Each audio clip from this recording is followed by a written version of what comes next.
So we finally got the Sonic Movie 3 trailer, and I have some thoughts. Seeing how incredible Shadow the Hedgehog looks on the big screen just really shows how far the Sonic movie franchise has come from this monstrosity right here. I think the Sonic movie redesign really saved the entire Sonic franchise. However, though, when I first saw the trailer, I gotta say I was a bit confused, and there are some things that threw me off a little bit. Of course, I gotta say, the action, the VFX, the characters, everything looks a lot better. The hype of seeing Shadow, as well as the fight scene in the trailer, really got me extremely excited. Look how vibrant and colorful and how much better Team Sonic looks in Sonic Movie 3 as opposed to Sonic Movie 2. It's like night and day. Everything about this movie screams like they've increased the budget, and that's probably true because when the Knuckles TV show came out, it says they had 300 more VFX shots than the first Sonic movie. So it seems like they're really stepping things up as the movie is projected to be pretty successful. So despite how hype and impactful the trailer was, especially with the fight scenes, like that was the stuff that really gets you pumped up. At the end of the trailer, there was something that really kind of threw me off. And there was something that almost inside of me, I felt like I was a little bit disappointed. But let me explain. I think it all really clicked for me when we saw Gerald Robotnik. As you all know, Gerald Robotnik is, at least in the Sonic lore in Sonic Adventure 2, he's supposed to be Eggman's grandfather, and he was executed by a firing squad at the tail end of the Project Shadow timeline. After the death of his granddaughter Maria and the eventual sealing of Shadow the Hedgehog, I'm guessing the military thought that Gerald was going unstable and out of control, and with his doomsday plans that he was scribbling over the walls, it was probably time to execute this guy because I guess he's a menace to society. That's kind of how we know Gerald Robotnik. So when I saw him appear in the trailer, it really kind of made me feel just a bit disappointed. Like, it just made me feel like the story was out of place. This isn't how it was told in Sonic Adventure 2. Sonic's already working with guns, so there's going to be no city escape scene. It seems like we're just thrusted into Team Sonic versus Shadow without any of the build-up that we get in SA2, like Sonic being blamed for the actions of Shadow, Sonic being in prison island escape, and all that stuff. Sonic working with a washed-up Dr. Eggman seemingly in the beginning of the movie, that also kind of threw me off. The way the film was marketed, at least initially, I thought Dr. Eggman was going to re-emerge and he was going to be the one that reawakened Shadow, just like SA2. And that's kind of like this theme of like almost disappointment that I had when I first saw the trailer and kind of had my initial reaction. Now that I've had some time to think about it, we'll get into more of those thoughts. But keep listening because I'll explain. And then Gerald's appearance is really what kind of made me think like maybe this isn't what I expected. But then again, after working through it together with the stream chat, you know, we kind of realized that that's okay. It's not supposed to be Sonic Adventure 2 the movie. Yeah, it'll take inspiration from Sonic Adventure 2, but it's not supposed to be the exact one-to-one plot. And why should it be? Why would that be a good thing? Paramount clearly wants to tell their own story, and it seems like they're going to do a good job of that because the movie's going to have its own plot. It's going to have its own characters. It's going to have its own universe, its own world building. It's not supposed to be the exact one-to-one of the video games. At first, I was even saying that I thought the Sonic Movie 2 trailer was better, but that's also not correct either. But here's the reason why I thought this. So when you think about the Sonic Movie 2 trailer, it's important to note that Sonic Movie 1 was the movie that came before it, and it was basically a movie that featured Sonic as opposed to being a Sonic the Hedgehog movie. While it's a very charming family film, and some people actually do like it better than the second Sonic movie, there's no denying that you could probably swap Sonic out with any other protagonist and it'd be the same exact movie. So you see the jump to movie 2 when they showed the new Dr. Eggman design more inspired from the games. You see the Master Emerald, like this was insane to see like during the trailer. You see the introduction of the tornado, you see the introduction of Tails, like oh wow, this is actually a Sonic movie. Most importantly, you see the iconic battle with Knuckles, you're like wait a second, this is insane. When you go from what we saw in Sonic Movie 1 and then you see the stark contrast of just like how much different Sonic Movie 2 was, you're like in the moment of watching that trailer, you're like oh my goodness. And then they highlight like the entire grand scale of the adventure, like they're up in the mountains, they're fighting Eggman on his Eggmobile, Sonic's running on the water, there's a Master Emerald temple, like you're like oh okay, like this is something a lot bigger. So basically what I'm saying here is like what we saw in Sonic Movie 1 is right here, and then the jump to how much different and how much more Sonic-y it was in Movie 2 trailer, it's a very stark jump compared to maybe 2 to 3 because we kind of already had that Sonic world building and actual Sonic elements. So it's like, it's hard to make that much more significant of a jump. Not only that, in retrospect, I think the entire plot of Sonic Movie 2 and basically everything about it was spoiled by the trailer. You literally see the final battle in the trailer. It kind of highlights the entire journey, the globe-trotting journey, right? It's like Sonic meets Tails, Eggman's back, it's a hunt and race to get the Emerald, and there's probably some big battle at the end. It highlights the adventure more, but also spoils everything. When you watch the Sonic Movie 3 trailer, I think it actually actually, like, after really working this through and thinking about it, actually does a better job as a trailer, because it really leaves a lot of mystery and a lot of interpretation as to what could happen. As opposed to Sonic 2, it's like, it kind of just gives you the entire playbook. This does a lot better job of building up hype for a movie by showing some really good fight scenes, but also leaving a lot of mystery and interpretation for the viewer. So when I first saw the trailer, right, I'm like, you know what? I think maybe the Sonic Movie 2 trailer was better. I think it did a better job at getting me hyped. But now that, like, I've taken 24 hours to really watch the trailer more, to really analyze it, to really think about it, and now that I think about it, the movie 3 trailer does do a better job at getting you more excited for the movie, considering, like, they set a stage. They really up the visuals. Like, let's just say that the visuals are better. I mean, look at this scene of Shadow right here. Like, Shadow just looks so freaking good. Everything about Shadow, I think they did a really good job, and they're really selling him as the highlight of the film. He's almost like, he's kind of OP in this movie, but like, it looks better. So if the action and the visuals and the characters look better, all they have to do is really just set the stage with a good plot. And now let's kind of analyze the trailer and work this through and explain to you guys why they're probably setting up for a better plot. Just because it's not SA2 1-to-1, it's not going to be good. Like, that was kind of the thing that was bothering me. It's like, I had this expectation and the expectation wasn't met. But now, like, if you analyze the trailer, it's like, wait a second, they might be cooking here. For the rest of the video, I'm going to lay out like my analysis of the trailer and kind of work it through and explain to you guys why this movie is probably going to be peak and why my initial reaction to the trailer was wrong. So I think the most important thing to highlight about the film is kind of like the post Sonic Movie 2 life. Sonic has finally found his family. He's starting to grow up and like come into his own. I think when Shadow the Hedgehog reemerges from the gun facility, that is kind of when all hell breaks loose, obviously. The coolest thing about the plot is they set the stage for Shadow being so angry and just wanting to get revenge on the world, because you look right here, they show the scene of Shadow and Gerald Robotnik probably mourning Maria, and we also see Gun, or some type of military force over here. I don't think it's Gun, because technically in the movie Gun was created later, but who knows? Maybe it's maybe they were a former government institution or something like that. It sets the stage with Shadow's backstory. If there's one thing to get right in Shadow's backstory, maybe Gerald Robotnik, maybe he's Eggman's father in this. Maybe he time travels or something like that. Who knows, right? Maybe he's not Eggman's grandfather. So maybe they retcon a little bit, which is fine. I mean, the one thing that a lot of Sonic fans hold near and dear to themselves is Shadow the Hedgehog's backstory. So it's like, you can't mess that up. But also at the same time, they're allowed to tell whatever story they want. If the story's told good, then fine, right? If they justify the reason for Gerald being there, if there's a good explanation for it, if it adds to the plot, which we'll get into in a little bit, then that's fine. This was the moment that really kind of triggered me the most. But I'll explain why this could be a good thing. Keep watching.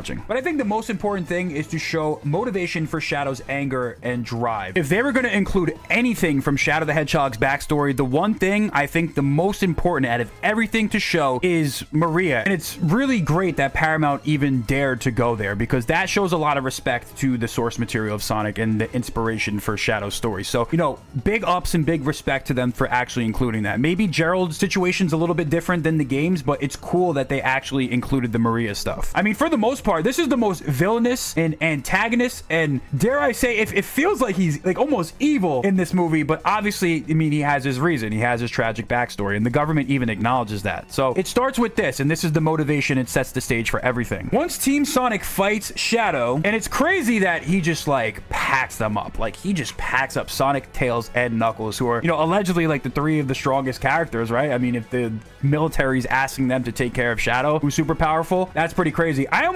Here's the thing. In Sonic Adventure 2, I never saw Shadow as someone that was just like significantly more powerful than Sonic. That's one thing that does kind of bother me a little bit. I know it's a movie. They have to have plot development. They have to have character development, but also it's like, how does he just solo three people like that? Especially Knuckles too. Like, Knuckles they kind of built him up as pretty strong too. So I'd like to at least at some point in the movie see these two go toe to toe as equals, or maybe even Sonic get the best of him, at least towards the end of the film. I'm hoping they do that, and it's not just like a total like, oh, Shadow's canonically stronger than all three of them combined, right? Like, I don't know if I love that. But anyway, so Shadow escapes Prison Island, right? And if you look right here, this is a scene right here, which I think is really going to set the stage as far as the emotions that we experience throughout the film. So we're going to be really emotional from Shadow's backstory, which I like. I like that they're going to give us a roller coaster of different emotions. this scene right here, Tom, who's presumably working with Gunn now, as you can see, he's clearly a gun agent. It's actually not that difficult to figure out. In movie 1, his motivation is to leave his small town to become a San Francisco cop in a bigger city and take on more responsibility. In movie 2, his brother-in-law Randall is a gun agent, so I'm sure that's the connection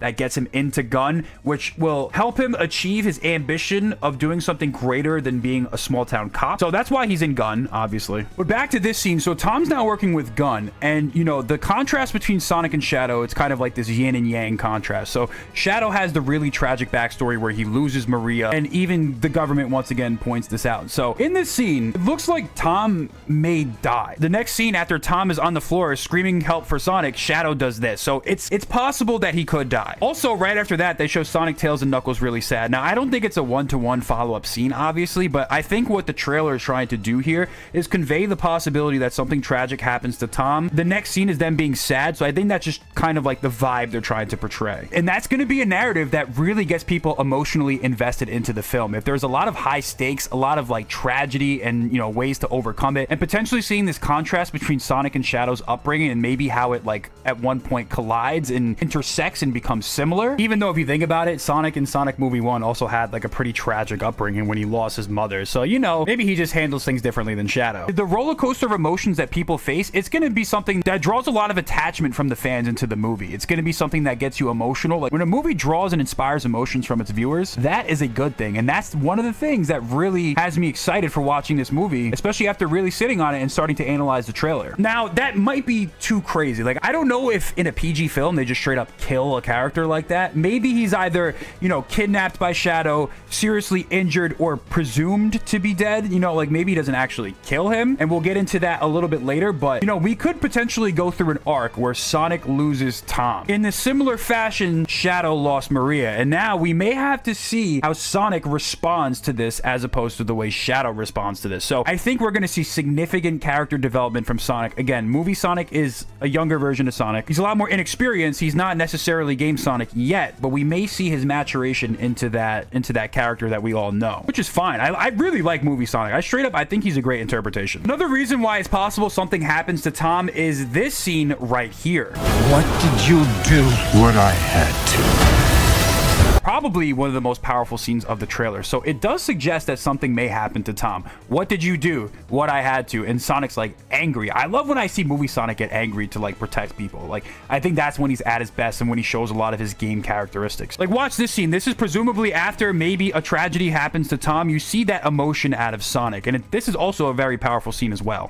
This is a bad idea. When has that ever stopped me? He's not spamming any pop culture references. He understands the gravity of the situation, and that line is very reminiscent of Game Sonic. That's a bad idea. When has that ever stopped me? That is Game Sonic right there. That definitely suggests that something may happen to Tom. Again, kidnapping, seriously injured, presumed to be dead, maybe even dead. And this also could potentially set us up for future Sonic films. If Tom does tragically pass, then maybe that sets us up for Sonic potentially going back to his own world and not being like a domesticated animal or something like that. You know what I mean? Like, this one little, you know, thing that clicked for me is the possibility something happens to Tom is the beauty of this trailer. It's the fact that like it sets up so many possibilities and so many different things that could happen, but we don't know. And that's probably what really separates this. And there's a lot more of this going on too. This moment right here, like, is this Eggman's fortress right here? Is this Space Colony Ark?